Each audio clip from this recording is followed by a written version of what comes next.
right now, when I look across the stock market, there are always some opportunities that are attractive, but I find myself more drawn than usual to the financial sector.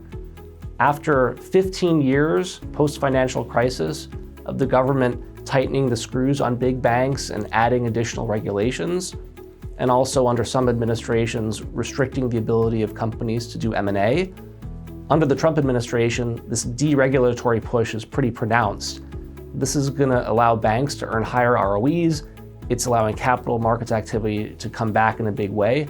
That creates opportunities in large banks, regional banks, and capital market stocks.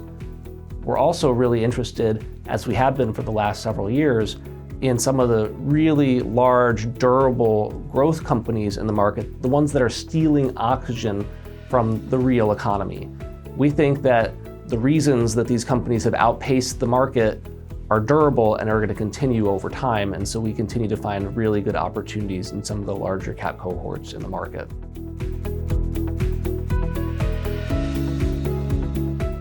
Over time, stocks tend to compound with earnings growth, and I feel pretty good about the trajectory of earnings growth in the US market right now. Earnings growth seems to be broadening out. Even small caps, which haven't seen earnings growth in the last 3 years or so, are starting to see better numbers. So I feel good about the underlying earnings trajectory, but what I worry about really is the bond market. We are running a really big fiscal deficit, and we already have seen a couple times this year bond yields backing up and causing equity markets to flinch as a result. This happened near the peak pain of the Liberation Day era in April and May.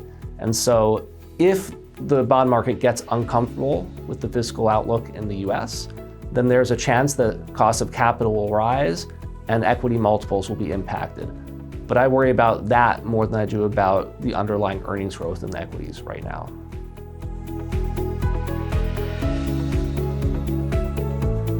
So we have a flexible portfolio where we're able to buy stocks on the value side of the ledger, small cap, growth, you name it.